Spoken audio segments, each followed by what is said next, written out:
Di saat banyak orang sibuk jualan demi bertahan hidup, seorang pemuda di Bandung justru diam-diam menjual masa depan. Bukan lewat janji, tapi lewat buku. Dan yang bikin merinding, semuanya dimulai dari gerobak cilok sederhana di pinggir jalan. Sore hari di Taman Dago Cikapayang terasa seperti biasa. Aroma bumbu kacang menguar, uap panas mengepul dari panci cilok, dan orang-orang datang silih berganti untuk sekadar jajan. Di balik gerobak itu, berdiri seorang pemuda bernama Raja Sinaga. Penampilannya sederhana, tangannya cekatan mengaduk adonan. Sekilas, tak ada yang berbeda. Tapi, coba dekati gerobaknya.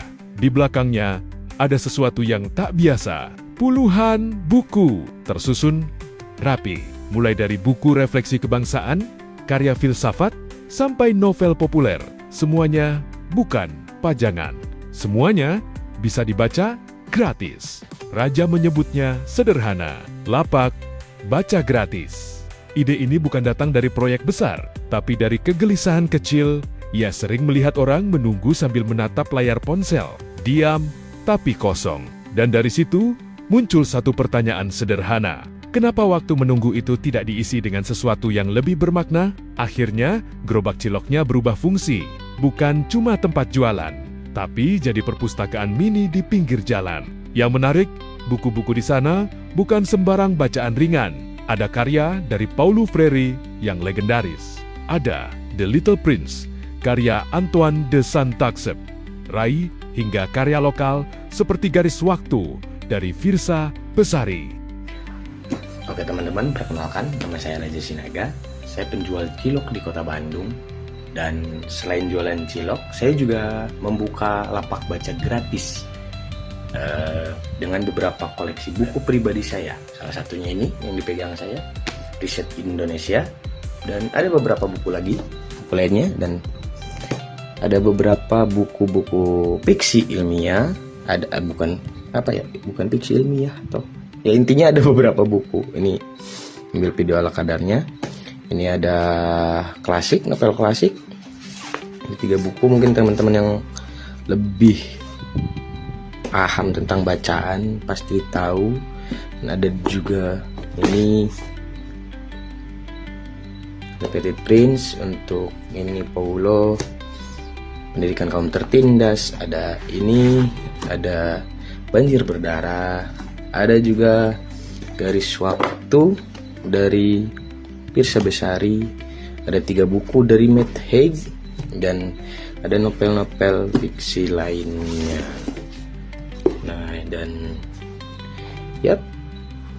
bacanya gratis. Untuk semua buku ini yang saya bawa sambil jualan itu gratis. Dan kalian barangkali minat untuk membacanya. Pilihan yang jujur saja cukup berat untuk ukuran lapak cilok. Tapi justru disitulah poinnya. Raja ingin membuktikan satu hal, bahwa membaca bukan milik kalangan tertentu. Pengetahuan bukan sesuatu yang eksklusif. Namun di balik semua itu, ada pengorbanan yang mungkin tidak semua orang siap lakukan.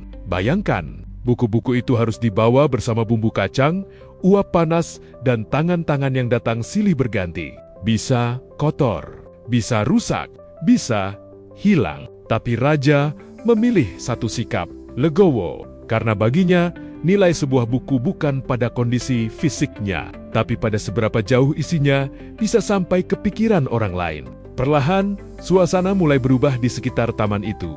Orang-orang yang tadinya hanya membeli cilok, lalu pergi. Sekarang memilih duduk lebih lama. Satu tangan memegang tusuk cilok, tangan lainnya membuka halaman demi halaman. Suasana yang tadinya biasa saja berubah jadi ruang singgah yang hidup, tenang, hangat, dan penuh makna. Di media sosial, kisah ini pun viral. Banyak yang tersentuh, bahkan merasa tertampar. Karena, jujur saja, banyak dari kita punya buku di rumah, tapi tak pernah benar-benar berbagi. Sementara, Raja yang hidup dari jualan sederhana di jalanan justru berani membuka akses ilmu untuk siapa saja, tanpa syarat, tanpa biaya. Cuma satu, kemauan untuk membaca. Oke teman-teman yang mau baca buku ke Dago ke sini, yang baca ada kucing, orang nih, setan pun ikut baca. Jadi masa manusia nggak baca? Ingat ya, baca buku itu harus, pengetahuan itu harus, ilmu itu nggak ada batasnya, oke? Nah, dengerin itu. Tuh buku Jendela Dunia. Masa kalah sama setan sama kucing? Kisah Raja Sinaga mengingatkan kita bahwa mencerdaskan bangsa itu tidak harus menunggu jabatan, tidak harus menunggu kekuasaan. Kadang cukup dari satu gerobak kecil, satu ide sederhana, dan satu niat tulus. Di tangannya, cilok bukan cuma pengganjal perut, tapi juga pintu masuk menuju pengetahuan. Dan di tengah dinginnya malam Bandung, ketika lampu taman mulai menyala, ada satu hal yang terus hidup, semangat berbagi ilmu. Dari seorang penjual cilok yang diam-diam menjadi pahlawan literasi. Oke teman-teman yang sebelumnya saya ucapin dulu makasih banyak untuk teman-teman yang berniat mendonasikan buku-buku teman-teman buat saya lapak. Tapi mungkin untuk sekarang saya belum berani buat menerima buku-buku itu karena bukan kebetulan, karena pada kenyataannya saya jualan masih keliling, saya masih pindah-pindah tempat jualan ya, jadi nggak netep di satu tempat. Dan kenapa dari jam 7 sampai jam 12? Karena dari jam 12 saya pindah lokasi. Dan kenapa saya belum siap buat nerima?